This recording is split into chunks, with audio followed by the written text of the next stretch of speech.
কিন্তু তারা নিজেরাই দালালরে নিজের কোলে বসায় রাখছে। যারা এদের বিচার করবে এগুলো সবচেয়ে বেশি মাথার।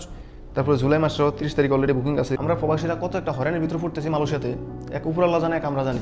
প্রিয় মালয়েশিয়ান প্রবাসী ভাই বন্ধুরা, যারা যারা এই পাসপোর্ট করার জন্য রেডি আছেন, শুধুমাত্র অ্যাপয়েন্টমেন্ট নিতে পারতেছেন না এবং কিভাবে অ্যাপয়েন্টমেন্ট নেবেন এটাও জানেন না, বিভিন্ন দালালের খোঁজ করতে হয় এবং দালালের মোটা অঙ্কের টাকা দিতে হয়। আপনাদের জন্য আজকের ভিডিওটা খুবই গুরুত্বপূর্ণ। আমি এই ভিডিওতে আলোচনা করব আপনি কিভাবে অ্যাপয়েন্টমেন্ট নেবেন, A to Z আপনারা দেখাই দিব মোবাইলে হাতে কলমে। ভিডিওর শেষে আমি একটা সূরা বুদ্ধি শেয়ার করব যে কিভাবে আপনি শুধুমাত্র একবার স্কেলে যাবেন, একবারে আপনি আপনার ফিঙ্গারপ্রিন্ট দিয়ে আসতে পারবেন একদিনেই। তো চলুন ভিডিওটা শুরু করি। প্রথমে আপনি আপনার হাতে থাকা ফোন থেকে যে কোনো ব্রাউজারে ঢুকবেন। আমার ফোনে সাফারি ব্রাউজার আছে, সাফারি ব্রাউজারে আমি ঢুকলাম। এখানে ঢুকে আপনি সার্চ বারে লিখবেন এক্সপার্ট সার্ভিস কুয়ালালামপুর কিংবা ESK লেখা সার্চ দিলে হবে। যে প্রথম যে লিঙ্কটা আছে ওই লিঙ্কে আপনি ঢুকে যাবেন। তারপর এটি স্ক্রল করে উপরে উঠবেন। উপরে ওঠার পরে দেখবেন এই জায়গায় লেখা আছে বুক অ্যাপয়েন্টমেন্ট। এই জায়গায় হলুদ চিহ্ন আছে, এই জায়গায় ক্লিক করে দেবেন একটা। তারপর একটা নতুন ইন্টারফেস শো করবে। এই ইন্টারফেসে লেখা থাকবে সিলেক্ট লোকেশন, আপনি কোন জায়গায় যাবেন। আপনি এই জায়গায় সিলেক্ট করে দেবেন ESK। পরের লাইনে আছে সিলেক্ট সার্ভিসেস, পরিষেবা নির্বাচন, আপনি কি জন্য যাবেন।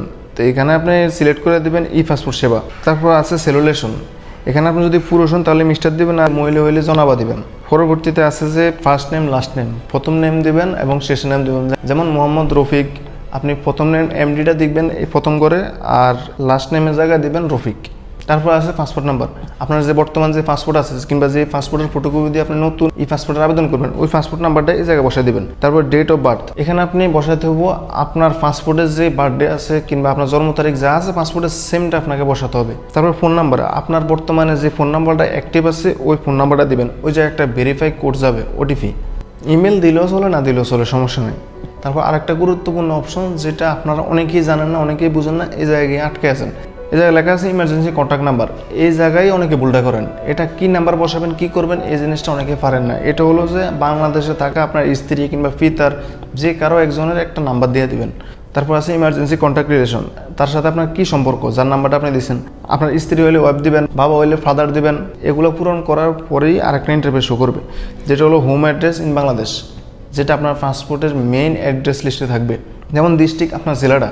তারপর আছে পুলিশ স্টেশন, পুলিশ স্টেশন বলতে আপনার উপজেলা কোনটা ওইটা। তারপর ইউনিয়নের নাম লিখবেন।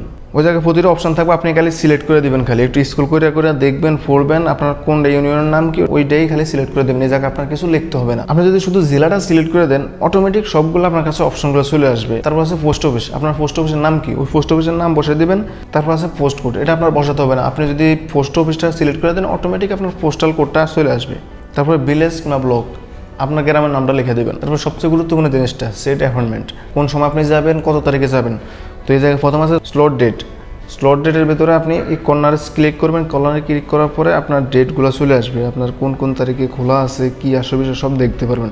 আপনি আস্তে আস্তে দেখবেন 1 মাস 2 মাস 3 মাস আস্তে আস্তে দেখবেন যে কোন মাসে খোলা আছে, কোন মাসে গ্রিন সিগন্যাল আছে। যেটা গ্রিন সিগন্যাল ওইটাতে আপনি ক্লিক করতে পারবেন।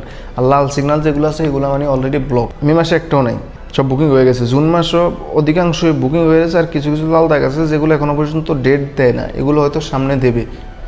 তারপরে জুলাই মাসেও 30 তারিখ অলরেডি বুকিং আছে। দেখেন নভেম্বর মাসে আরও 5 মাস সময় আছে, ওই সময় একটা অ্যাপয়েন্টমেন্ট নিয়ে রাখছে অলরেডি।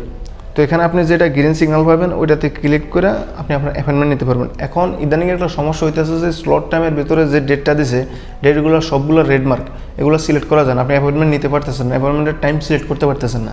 যে পর্যন্ত গ্রিন সিগন্যাল না আসবে ওই পর্যন্ত আপনি সিলেক্ট করতে পারবেন না। এগুলো স্কেলের একটা জাউরামি। তারপর স্লট টাইম, কোন সময় যাবেন আপনি ওই টাইমটা সিলেক্ট করে দিবেন। তারপর গুরুত্বপূর্ণ জিনিস হলো সেন্ড OTP। আপনি যে নাম্বারটা আমি একটু আগে বললাম যে আপনার একটা অ্যাক্টিভ নাম্বার বসান, ওই নাম্বারে একটা OTP যাবে, একটা কোড যাবে। ওই কোডটা আপনি এই জায়গায় বসাই দিবেন। বসানোর পরে এই জায়গায় দেখবেন লেখা আছে সাবমিট আর রিসেট। এই জায়গায় দুইটা কিন্তু উপরে নিচে একই সমানে। আপনি খুব সতর্কতার সাথে সাবমিট জমা দিন, এই জায়গায় ক্লিক করে দেবেন। বাস আপনার অ্যাপয়েন্টমেন্ট হয়ে গেল। আর অ্যাপয়েন্টমেন্টের ভিতরে আপনি যে অ্যাড্রেসগুলো বসাবেন, যে ঠিকানাগুলো বসাবেন সেগুলো অবশ্যই আপনার পুরাতন পাসপোর্ট, যে পাসপোর্ট দিয়ে আপনি নতুন পাসপোর্টের আবেদন করবেন ওই পাসপোর্টে যা যা আছে সেগুলোই বসাবেন। এক্ষেত্রে আপনি হয়রানির শিকার খুবই কম হবেন। এখন স্কেলের একটা সমস্যা যে কেউ অ্যাপয়েন্টমেন্ট নিতে পারতেছে না, সবগুলো বুকিং হয়ে গেছে অলরেডি। এগুলো স্কেলের একটা ইত্রামি, বুকিং হয় নাই, কিছু কিছু খালি আছে কিন্তু তারা বুকিং দেখায় রাখতেছে। একটা সূরা বুদ্ধির কথা বলছি। সূরা বুদ্ধিটা কি, আপনি কিভাবে একদিনে শুধুমাত্র একদিনে যেদিন যাবেন ওই দিনে আপনি ফিঙ্গারপ্রিন্ট দিয়ে চলে আসতে পারবেন। যদিও কথাটা বলা ঠিক না, স্কেলের নিচতলায় যে ভবনে আছে স্কেলের, এটা নিচতলায় যে বাংলা দোকানগুলো আছে ভেতরে এগুলো সবগুলো দালাল। আপনি এই জায়গার একজন দালাল যেভাবে হোক একটা নাম্বার জোগাড় করবেন, এর কাছে বলবেন যে আমার একটা অমুক তারিখে একটা অ্যাপয়েন্টমেন্ট নিয়ে দেন, কিংবা আমার নতুন করে এই মাসের ভিতরে একটা অ্যাপয়েন্টমেন্ট নিয়ে দেন। যেহেতু আপনার 3 মাসেও কোনো অ্যাপয়েন্টমেন্ট খালি নেই, আপনি বলবেন যে আমার এই মে মাসের ভিতরে অ্যাপয়েন্টমেন্ট নিয়ে দেন, কিংবা জুন মাসের ভিতরে 15 তারিখের আগে একটা অ্যাপয়েন্টমেন্ট নিয়ে দেন। তো সেই ক্ষেত্রে তারা আপনার ঠিকই একটা অ্যাপয়েন্টমেন্ট নিয়ে দিবে। তাদেরকে 50-100 টাকা দিলে তারা অ্যাপয়েন্টমেন্ট নিয়ে দিবে আপনার।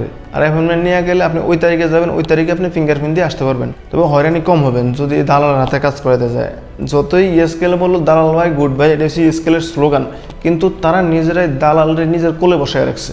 এই জায়গায় স্লট ডেটের ভিতরে সবগুলা ডেট বুকিং দেখাইতেছে, কিন্তু ঠিকই জুন মাসের ভিতরে আপনি চাইলে আপনি অ্যাপয়েন্টমেন্ট নিতে পারবেন মাত্র 100 রিঙ্গিতের বিনিময়ে। ওই দালালরা কীভাবে পারে? নিজেরটা নিজে অ্যাপয়েন্টমেন্ট নিতে পারতেছে না, তাহলে দালালরা কীভাবে পারে?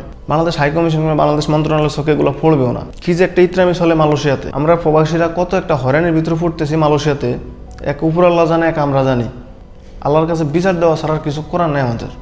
যারা এদের বিচার করবে এগুলো সবচেয়ে বেশি মাথার। কার কাছে বিচার দেবেন? শুধুমাত্র আল্লাহর বিচারের অপেক্ষা, এছাড়া আমাদের আর কিছু করার নেই। 15 লক্ষ বৈধ প্রবাসী আমরা সবাই মাজলো। ভিডিওর শেষে আপনাদের কাছে একটা রিকোয়েস্ট থাকবে, চ্যানেলটা অবশ্যই সবাই সাবস্ক্রাইব করে রাখবেন। দেখা হবে আপনাদের সাথে অন্য কোনো ভিডিওতে অন্য কোনো বিষয় নিয়ে। সে পর্যন্ত ভালো থাকবেন। আল্লাহ হাফেজ।